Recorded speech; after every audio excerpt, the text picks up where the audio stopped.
আজকে আমার কাছে সত্যি একটু ভিন্ন একটি পরিবেশে ভিন্ন কিছু বিষয় নিয়ে আমি কথা শুনেছি, যেখানে এই কথাগুলো আমরা সব সময় আমাদের হয়তো বা পড়াশোনার ক্ষেত্রে কিংবা ডাক্তারি ভাষায় বা বিভিন্ন ক্ষেত্রে হয়তো এই বিষয়গুলো নিয়ে আমরা বিভিন্ন সময় আমাদের পরিবার বা বিভিন্ন সমাজে আমরা আলোচনা করে থাকি। বাট আজকে প্রকৌশলীরা যে বিষয়টি নিয়ে আলোচনা করেছে এটি সত্যি প্রশংসার দাবি রাখে।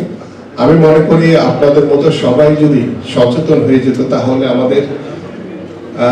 রোগ বালাই অনেকটাই কমে যেত। কারণ আমরা আমাদের যে রিজু ভাইকে দেখলাম, কারণ তিনি যে খেলাধুলার বিষয়ে চমৎকার ভাবে বলার চেষ্টা করেছেন এবং তার শরীর দেখলে বোঝা যায় যে তিনি খুব ভালোভাবে মেনটেন করছেন এখন, আলহামদুলিল্লাহ।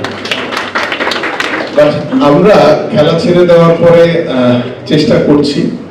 কারণ এই জন্য অনেক সময় আমাদের না খেয়ে থাকতে হয় আর কি, শরীর ঠিক রাখার জন্য। কারণ কিছু কিছু মানুষের শরীর আছে যে পানি খেলেও মনে যে শরীরে হিট করে, তো এই জন্য খুব সতর্কতার সহিত আমাদের চেষ্টা করছি। বাট বাস্তবিক অর্থেই আজকের যে আলোচ্য বিষয়, যে আমরা ছোটবেলা থেকে যখন বড় হই, বড় হওয়ার সময় আমাদের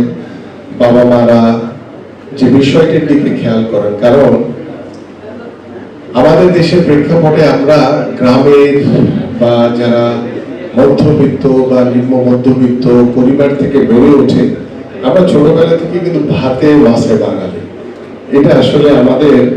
শরীরের জন্য কতটুকু হেলদি সেটা নিয়ে আসলে প্রশ্ন করার কোনো কারণ নেই, কারণ আমরা বিষয়টি জানি যে এটিতে এত বেশি কার্বোহাইড্রেট থাকে, সেটা সাময়িক হয়তো আমাদেরকে শক্তি যোগায়, কিন্তু ইন দ্য লং রান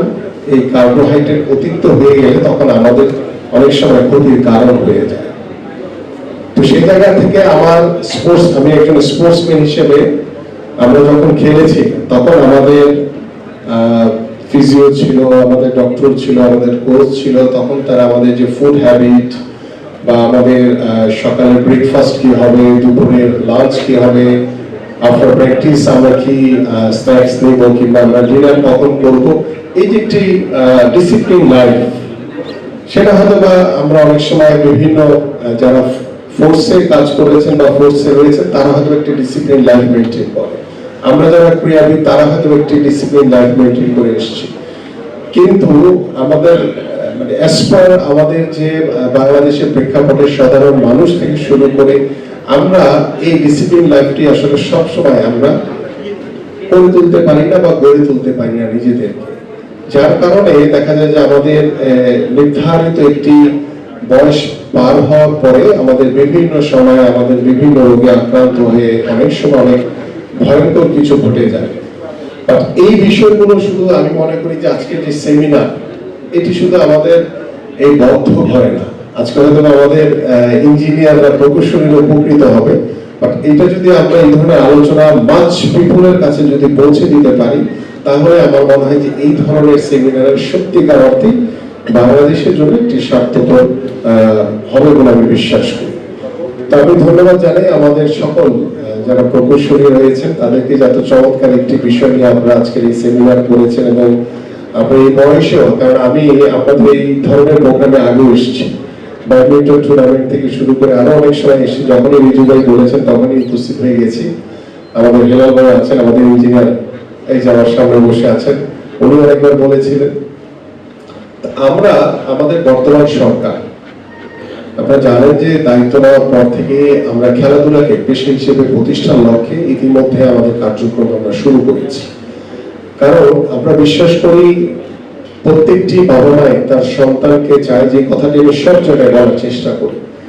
যে পড়াশোনা করে শুধু ডাক্তার, ইঞ্জিনিয়ার কিংবা ব্যারিস্টার কিংবা সরকারি চাকরিজীবী হবে,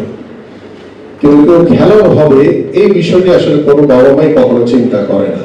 আমি যখন আমি খেলতে খেলতে যখন ভালো খেলেছি তখন আমার বাবা মা বলেছে না ঠিক আছে তুমি খেলতে পারো। আমার কিন্তু লক্ষ্য ছিল কোনো প্লেয়ার হবে এরকম না, কিন্তু যখন খেলা শুরু করেছি তখন একটি লক্ষ্য স্থির করেছি যে আমাকে একজন ভালো ফুটবলার হতে হবে। এইভাবে কিন্তু আসলে আমরা আমাদের বর্তমান প্রেক্ষাপটে ক্রিকেট, ফুটবল, বিভিন্ন স্পোর্টসে, বিশেষ করে ক্রিকেট কিংবা ফুটবল হয়তো বা অনেকটাই ফোকাস, কিন্তু অন্যান্য স্পোর্টসে, যেমন আজকে আমি বিএসপি এর একটি কোল বিএসপি এর একটি প্রোগ্রাম ছিল, পুরস্কার বিতরণ অনুষ্ঠান ছিল, সেখানে ছিলাম। সেখানে আমাদের সকল ইভেন্টের সকল ক্রীড়াবিদদেরকে কিন্তু পুরস্কার দেওয়া হয়েছে, কিন্তু তারা কিন্তু এই খেলাকে পেশা হিসেবে বেছে নিতে পারেনি এখনো। কিন্তু আমরা চেষ্টা করছি তাদেরকে, ইতিমধ্যে প্রায় 300 জন খেলোয়াড়কে আমরা পেশাগত স্বীকৃতি বাবদ আমরা তাদেরকে বেতন কাঠামোর আওতায় এনে ক্রিয়া ভাতা প্রদান এবং ক্রিয়া কার্ড আমরা প্রদান করেছি। এবং এতে হয়েছে কি, যে যারা ন্যাশনাল টিমকে এখন পর্যন্ত রিচ করতে পারে নাই, তারা কিন্তু পিছন থেকে এখন নক করছে যে না, আমাকে ওই ক্রিয়া ভাতা, ওই পেশাদারিত্বের ভিতরে ওই প্রতি মাসে যে আমরা 1 লক্ষ টাকা করে স্যালারি দিচ্ছি, এইটিকে পাওয়ার জন্য ভিতর থেকে পিছন থেকে কিন্তু অলরেডি একটি কম্পিটিশন শুরু হয়ে গেছে। সো আমরা পর্যায়ক্রমে জুনের নতুন অর্থ বছরের পরে ইনশাআল্লাহ সেটি 500 জন উত্তীর্ণ করবো ইনশাআল্লাহ। এইভাবে আমরা পর্যায়ক্রমে আমাদের যারা কারেন্ট কোচ রয়েছেন, রেফারিজ রয়েছেন, তাদেরকেও আমরা আস্তে আস্তে করে এই ধরনের বেতন কাঠামোর আওতায় এনে ক্রিয়া ভাতা প্রদান, যাতে আমরা স্পোর্টসটাকে সর্বক্ষেত্রে একটি পেশাদারিত্বের ভিতরে নিয়ে আসতে পারি। কারণ ওই যে আমি বললাম যে প্রত্যেকটি বাবা মা যাতে চিন্তা করতে পারে যে না, আমি আমার সন্তান পড়াশোনা করে সে একজন খেলোয়াড় হতে পারে, এই যে পেশাদারিত্বের জায়গাটি, সেখানে আমার মনে হয় যে আমরা প্রথম মানে একদম জিরো থেকেই বলবো যে আমরা কার্যক্রম শুরু করেছি এবং আশা করি যে এই